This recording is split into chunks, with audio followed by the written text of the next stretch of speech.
Oi, turma do livro Quem Ama Educa e Samitiba, texto de hoje de Quem é a Culpa. Alguns casais já estão definitivamente separados, mas não assumem essa condição perante os filhos. A mamãe diz: papai está viajando a negócios, ou utiliza argumentos ainda mais esfarrapados. Está trabalhando muito, estressado, e mantém os filhos na ignorância, na ilusão de que não perceberam nada. O pior é o comportamento duplo. O casal vai muito mal e perante os filhos finge estar bem. Não é raro dormir em quartos separados com uma desculpa qualquer. É necessário manter a privacidade do casal, mas o esforço de sustentar a situação fictícia nem sempre compensa. A certa altura, as crianças acabam percebendo que alguma coisa não vai bem. Não é saudável aparentar algo que não existe. Numa casa, a mãe dormia num quarto, os filhos no outro e o pai num terceiro. E não se separavam. Eventualmente, ele tinha casos extraconjugais, mas disso ela nunca reclamou. A mulher preferia tê-lo dentro de casa, não como marido, mas como bom pai que era. O casal achava que mesmo assim a presença do pai era melhor que sua ausência. A maneira como o pai e a mãe enfrentam a separação e suas consequências pode influir na vida futura dos filhos. Alguns casais prometem nunca se separar após o casamento, custe o que custar. Outros separam-se com facilidade doentia, diante de qualquer contrariedade. O melhor caminho é a verdade. Os cônjuges não estão mais se entendendo? Não há mais condições de convivência? Os sinais de mau relacionamento estão muito avançados? Está na hora do casal resolver a situação. O que não deve é desgastar tanto o relacionamento a ponto de os filhos não conseguirem escapar dos problemas que não são deles. Pode ser que eles resolvam separar-se.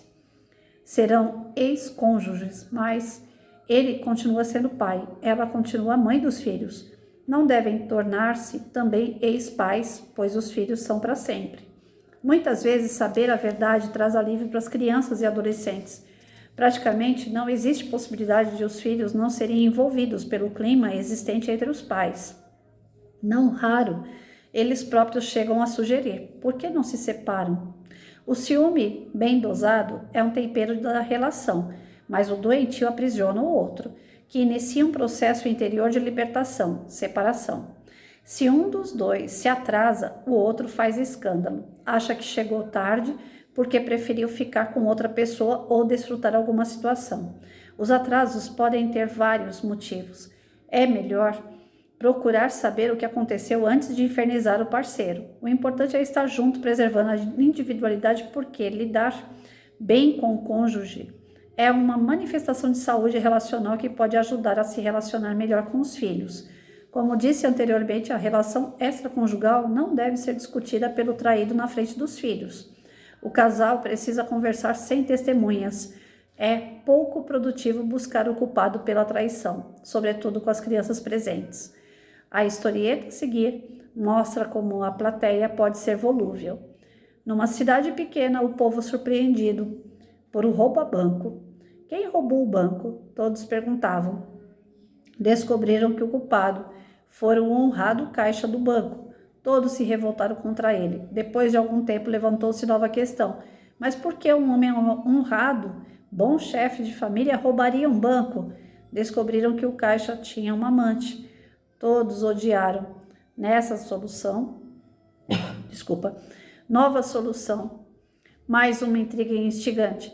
Mas por que o caixa tinha uma amante? Descobriram que a esposa era fria com ele. Todos odiaram. Com a verdade restabelecida, logo mais um questionamento surgia. Mas por que a esposa era fria com ele? Assim, a cada vítima, o povo se revoltava. Depois a compreendia e perdoava, mas o povo precisava de assunto. Quem seria a próxima vítima? É preciso cuidado para que essa historieta não se repita dentro de casa.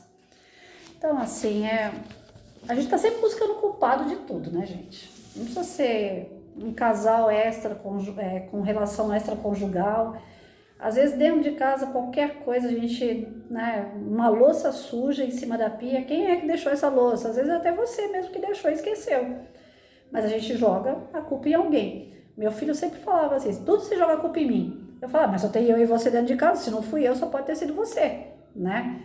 Então, às vezes pode ser que eu tenha sido mesmo ali leviana, pode ser que eu tenha jogado algumas culpas em cima dele que não era dele. Talvez alguma coisa que eu mesma tenha feito e esquecido, né? Só que como mãe, arrogante, como a gente geralmente é, a gente não quer dar o braço a torcer. A gente fala, não, é ele e ele vai ter que assumir o BO, né? E o marido, coitado, se pega uma mulher meia doida aí que tem ciúme demais, aí ele não aguenta. A mulher, ontem à noite eu estava até conversando isso com um amigo, né? A questão do ciúme, ele está muito em relação ao que o outro faz com a pessoa, né? Se a pessoa é tranquila, se a pessoa tem os horários dela, se ela segue uma forma sistemática de ser junto com o parceiro ou a parceira, não dá problema, porque os dois estão na sintonia, fazem tudo juntos, né? Onde está um, o outro sabe o que vai fazer, o plano da semana, as atividades, as obrigações. Então, assim, se o casal está muito entrosado, não existe ciúme, não existe insegurança. O ciúme nada mais é do que insegurança. E a insegurança ocorre devido ao comportamento do outro, que deixa a desejar. Ah, não, mas eu sou regrado, minha mulher é que é doida. Pode acontecer alguns casos assim, e vice-versa? Pode. Mas é mais difícil. A maioria dos ciúmes são gerados pela insegurança, né? A pessoa chega atrasada em casa, está acostumada a chegar sempre no horário, começa a se vestir de forma diferente para poder ir trabalhar ou para estar no meio de amigos, ou começa a querer sair com os amigos ou com outros familiares e deixa a esposa ou o esposo em casa. A mudança de hábitos, a mudança de comportamento do cônjuge faz com que o outro se sinta inseguro. Quando começa bem, chega no meio do caminho, começa a relaxar. Aí o outro fica inseguro e aí vem esse sistema de ciúme, que é o grande causador de separações, né? Antigamente a mulher abaixava a cabeça, deixava ser traída, preferia o homem dentro de casa para ser o pai, o chefe da família. Mas hoje a mulher já não aceita, ela trabalha fora, ela também tem condições de arrumar um novo parceiro logo em seguida, se ela quiser, ela dá uma volta, bate o dedo, ela já encontra outra pessoa. E os relacionamentos hoje, eles estão assim muito supérfluos, muito, como que eu posso dizer, não tem a seriedade, não tem aquela responsabilidade. As pessoas mal começam um relacionamento, já falam, eu tô tentando, se der certo, deu, se não der, eu já mando embora, né? Porque ficou uma coisa muito fútil, tá fácil demais. Pela internet você entra num site lá que tem aplicativos de relacionamento, um instantinho você arruma outra pessoa, né? E todos estão nessa, como diz a molecada, nessa vibe, né? Buscando ser feliz, mas ser feliz de qualquer forma, não importa como. E os filhos? Como é que os filhos ficam? Antigamente a mulher deixava o pai dentro de casa mesmo sabendo que ele estava traindo ela porque precisava do pai para a educação dos filhos. Mas hoje a mulher não quer, então a criança fica sem referência, porque o pai vai embora. Aí a mãe arruma logo um outro cara. O cara vem com uma cultura, vem com um outro conhecimento, um outro jeito de viver completamente diferente do pai dele. Aí não deu certo, a mãe larga, já pega outro.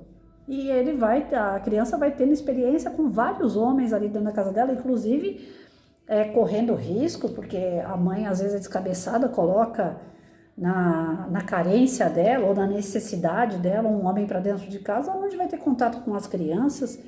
Eu já tive alunos que sofreu abuso com o padrasto, porque mal a mulher conhecia a pessoa e já colocou para morar junto.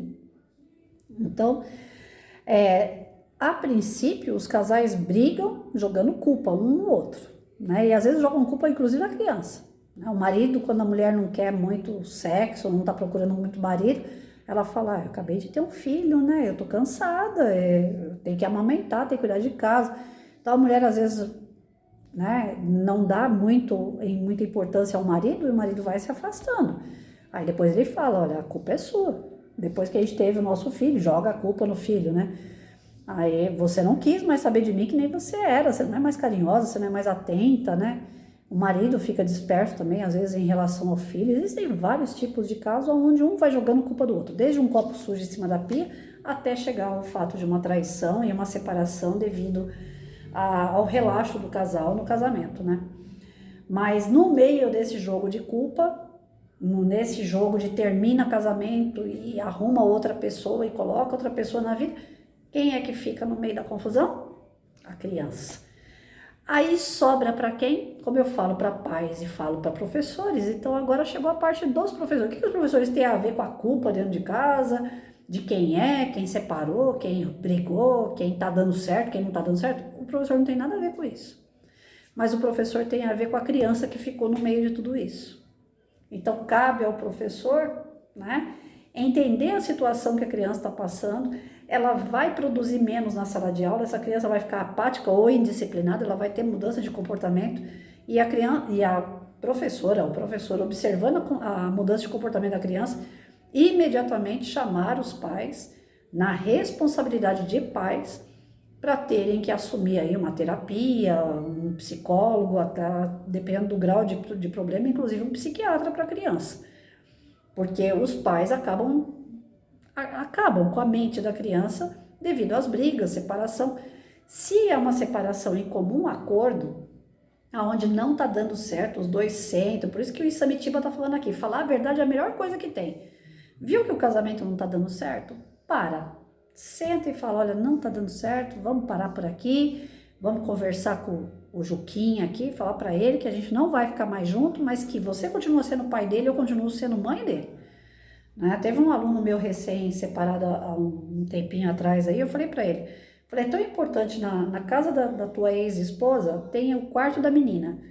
Você, para onde for morar, faz o quarto dela também. É importante que ela vá ter 2 quartos. Ela vai achar alguma coisa de bom no meio do que é ruim. Ela vai ver que ela tem pai e tem mãe, que ela tem espaço na casa da mãe, que ela tem espaço na casa do pai, que ela é amada pelos dois. O que os pais geralmente fazem é que quando separam, a criatura fica no meio, sem saber para que lado vai, né? Se ela ficar para o lado do pai, a mãe fica brava, se ela for para o lado da mãe, o pai fica omisso, larga de vez, quer ficar com a mãe, então fica com a mãe, não precisa ficar comigo. Só que não existe ex-pai, não existe ex-mãe, o que existe é ex-cônjuge. Terminou o casamento, terminou o casamento. Mas a criança é fruto do casamento. E a criança é filho dos dois, a obrigação é dos dois. E o professor entra na situação como? Aquele que vai orientar os pais a lidarem com aquela criança de uma forma que não prejudique ainda mais a vida daquela criança. Porque, querendo ou não, separação vai prejudicar. Nenhum filho quer ver os seus pais separados. Apesar do Isamitiba falar que às vezes a situação fica tão insustentável que as próprias crianças falam para os pais, chega de briga, separa logo, né? Mas aqui dentro, no íntimo, eles não querem que pai e mãe se separem. Eles não aceitam o pai com outra mulher, a mãe com outro homem. Eles acalmam com o passar do tempo, mas aceitar mesmo? Não, eles querem a família deles. É revoltante para uma criança não ter a família completa. É só se colocar no lugar da criança que vocês vão perceber que o que eu tô falando faz sentido. Quem de vocês que estão me ouvindo ia gostar de ver o pai numa casa, a mãe na outra? O pai com outra mulher, a mãe com outro homem. A gente não ia aceitar isso numa boa, né? Dói, machuca, porque a gente quer a nossa família. Então a criança vai mexer com o psicológico dela. E a professora ou o professor tem que estar atento com essa criança. Mudou o comportamento, já chama os pais, conversa para saber o porquê. E os pais precisam ser sinceros com a professora, falar o que está acontecendo na sua vida. Muitas vezes vinham pais e falavam assim, você não tem nada a ver com a minha vida dentro de casa. Realmente, eu não tenho nada a ver com a sua vida, mas com a da criança eu tenho. E eu preciso saber o que está acontecendo com a sua vida para eu poder ajudar a criança. Então aí quando você pega para conversar com os pais, e aí você fica sabendo um monte de coisa, inclusive criança que foi molestada por padrasto ou por madrasta. Então, teve um caso de um aluno meu, que o menino quis baixar a calça de uma menina. Ela pediu. Para começo de história, a mãe dela era uma mãe que saía com todo mundo na vila. Então a menina via isso e ela foi pegando o trejeito da mãe. A mãe andava de short curto, a mãe andava na vila seminua, andava com um, andava com o outro. A menina começou a embarcar no mesmo exemplo. Aí a menina na sala de aula virou para o meu aluno e falou assim, você não quer passar a mão em mim, não? E eu tinha ido pegar um livro na sala da frente, porta com porta. Foi o tempo de eu buscar o livro, quando eu voltei a conversa já estava armada na sala de aula.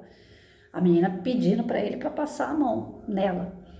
Aí o menino que passava por molestamento na casa dele falou que não. porque o molestamento na casa dele era com o enteado da mãe dele. Um garoto de 16 anos estuprava o meu aluno de 6 anos de idade, 6, 7 anos. Aí eu chamei a mãe. Como é que a professora não vai se meter? A professora tem que se meter, né? Aí eu chamei a mãe, falei para a mãe, olha, eu sei que é um assunto muito delicado, talvez a senhora nem venha acreditar, porque eu tô custando acreditar, mas o seu filho, que tem 6, 7 anos, né, foi convidado pela outra aluna, que também tem problemas na casa dela, a passar a mão nela. Ele não aceitou, graças a Deus, porque foi o tempo de eu pegar um livro na sala da frente, porta com porta, foi coisa assim de 3 minutos, não deve ter passado disso. Então o professor não pode sair da sala de aula, já fica aqui, né? A gente sai, coisa de minutos, pode acontecer um desastre. Graças a Deus não aconteceu. Mas a menina convidou ele para fazer tal coisa, ele não aceitou, porém eu chamei os dois para conversar, porque as crianças entregaram eles, e o garoto falou que é molestado pelo seu enteado, que tem 16 anos. Ao invés da mulher tomar uma providência com o enteado, né, com o pai desse enteado, ela virou para mim e falou, professora, a senhora sabe que vai acabar o meu casamento se eu fizer alguma coisa? Eu olhei para a cara dela. Gente, eu sou um poço de doçura, mas quando não dá para ser doce, eu sou amarga que nem jiló. Sem saber fazer jiló, porque o jiló, quando é bem feito, ele é gostoso. Quando não sabe, ele é amargo que dói. Aquela mulher, quando falou para mim que ela se importava mais com o que o marido ia pensar, que ela ia acabar com o casamento dela, se ela falasse qualquer coisa, do que ela acabar com o abuso em relação ao filho dela, eu virei o bicho. Eu virei o bicho que foi preciso minha diretora entrar no meio e falar, Patrícia, vai para sua sala, deixa que eu resolvo aqui. Eu fiz certo? Não, lógico que não. Patrícia é imperfeita, Patrícia é cheia de defeito.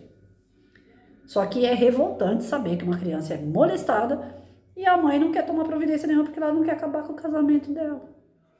E isso vai acontecer com vocês, professores, de ouvir casos desse nível e vocês não vão poder fazer muita coisa. Vocês vão chamar o pai para poder ajudar a criança e vocês vão ver que a situação daquela criança é pior do que vocês imaginavam.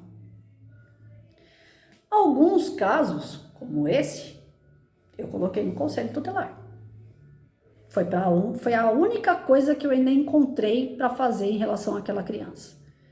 Encaminhar para o conselho tutelar para investigar como vivia aquela criança. A denúncia que eu fiz foi que eu suspeitava. Eu não pude escrever de verdade o que estava acontecendo, porque tudo aquilo que você escreve vira prova para você mesmo, né, professor? O professor não tem direito a nada, só tem dever. Então, se eu escrevesse alguma coisa, eu ia ter que provar. Para provar, eu não ia conseguir, porque eu não moro na casa. A única prova que eu tinha era a boca do garoto, que ele mesmo falou para mim. Mas aí a família podia alegar que essa criança falou, né, aleatoriamente, fantasiosamente, então ia sobrar para mim.